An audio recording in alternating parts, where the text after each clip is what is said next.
warrant.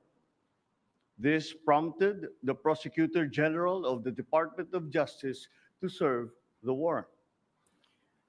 Interpol asked for help, and we obliged because we have commitments to the Interpol, which we have to fulfill.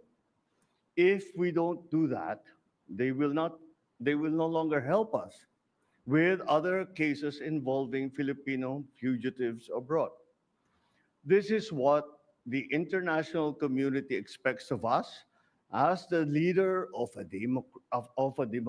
democratic country that is part of the community of nations. So I'm sure that the details that surround this what has happened today are familiar to you. I just wanted uh, to make very, very clear and give you the facts from for the departure of former President Duterte from the Philippines. Thank you. Thank you very much, Mr. President. Kanina po ay nagpaabot ng tanong ang mga miyembro ng Malacanang Press Corps at atin po itong sasagutin. Question number 1. Mr. President, meron po bang pisikal na kopya ng warrant of arrest laban kay dating Pangulong Rodrigo Duterte mula sa ICC? Oh, meron. This came in. Actually, it came in. I received it from Secretary Remulla. I received it at 3 a.m. last night, and I looked at it, and we went back and forth. 6:30, he wrote me again, and he said, "We have it already. We have the warrant of arrest from Interpol." And I said, "Okay, we'll put all our plans into place, and sige, let's proceed as we had discussed." Now that's what's happened. So yes, there is a very clear document that will explain when that will explain the basis on how we conducted this arrest of former President Duterte. Sir, is it okay if we give them a copies of the arrest warrant, photocopies of the arrest warrant? Would that be possible? Do we have limitations on that? We have the limitations, but we can. We have here the SILG, who has been, of course, part and parcel of the entire operation. We will provide the PCO with a digital copy. It has been attested by the Secretary of Justice and the Department of Justice as a lawful and legal warrant.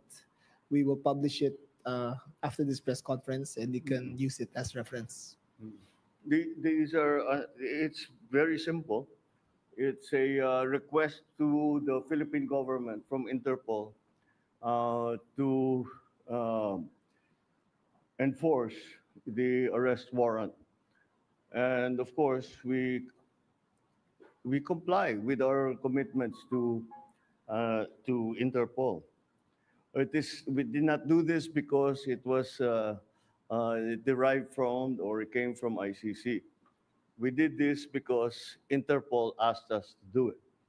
And we have commitments to them, and we lived up to those commitments. Sir, thank you, sir. Second question, sir. Mr. President, sinasabi ng kampo ni PRRD na unlawful arrest daw itong ginawang pag-aresto sa kanya. Well, we followed every single necessary procedure. We had a very good basis on which to serve that warrant and to read him his rights. We followed all the legal procedures that are necessary. So I'm confident that if in further examination, you will find that it is proper and correct. Sir, third question from the MPC. Mr. President, may violation ba ito sa ating soberanya, itong pagkaka-aresto kay dating Pangulong Duterte? No. Bakit naman? Dahil consistent naman tayo. Hindi tayo tumutulong sa investigasyon ng ICC. wala tayong meron tayong contact sa kanila, natural. Pero no, not on an official level. We didn't help them in any way. The arrest, the arrest that we did today was in compliance with our commitments to Interpol. It just so happened that that came from ICC. But it's not because it came from ICC. It's because it came from Interpol. Pang-apat po na tanong, Mr. President, sinasabi po nila na ito ay political persecution lamang at may kaugnayan din daw sa 2028 elections. Okay, well, I'm sure sasabihin nila yan. But this case started in 2017 when we were still members of the ICC, and it was during the time of former President Duterte. So I don't see how that can be political persecution on my part, because it was initiated before I even came into the picture. So that would seem. But once again, we have to recognize that, of course, it's natural for people to put lalagyan ng politika, kulay ng politika.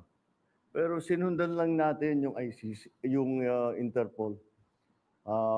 Wala tayong, hindi natin kinakausap yung ICC. Marami silang hinihingi sa atin ng mga dokumento, wala kaming binigay. Yun lamang, hindi natin mahindian ang Interpol. Pag sinabi sa atin, tulungan nyo kami, kailangan namin kunin itong taong ito. Dahil kung maalala ninyo, lahat ng mga tumakas dito sa Pilipinas, kagaya ni Alice Go, kagaya ni Arnie Teves, kung sino-sino pa, pati naman yung mga human trafficking sa Myanmar, pati sa mga madadamay. Sinong tumulong sa atin para makita natin yung mga ating kababayan na inaapi at ginagamit sa masamang paraan? Ang Interpol. Kaya naman, dapat naman tayo, pagka sinabi sa atin, tulungan nyo kami sa ganito, tumulong kayo. Kaya naman, ganun ang ginawa natin. Maraming salamat, Mr. President, sa paglilinaw ninyo. You want to ask another question? All right, sure. Sir, there are calls for people power. There are, in fact, as we speak, protest actions ongoing. Would you like to address the supporters of the former president? The supporters of the former president? Well, again, the government is just doing its job.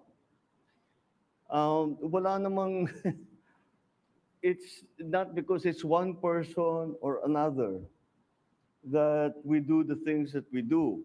Maybe nung mga nakaraan na mga administrasyon, baka ganun ang ginagawa. Pero para sa akin, hindi naman ganun. Sumusunod tayo sa batas. We are a member of the community of nations. We must live up to our responsibilities, to the commitments that we have made to the community of nations. And that is what's happened here. Politics doesn't enter into it. Bakit? Why that? He's never going to be a candidate for anything. Why go after him? Di ba? At saka 2017 pa ito, wala pa ako. Civilian pa ako noon. So this is the evolution of his case, and this is where we end up. Yeah. All right. Thank you very much, Mr. President. Thank you. Thank you. Good evening. Thank you. At dyan po nagtatapos ang ating press conference. Abangan niyo po yung mga briefings namin sa mga susunod na araw.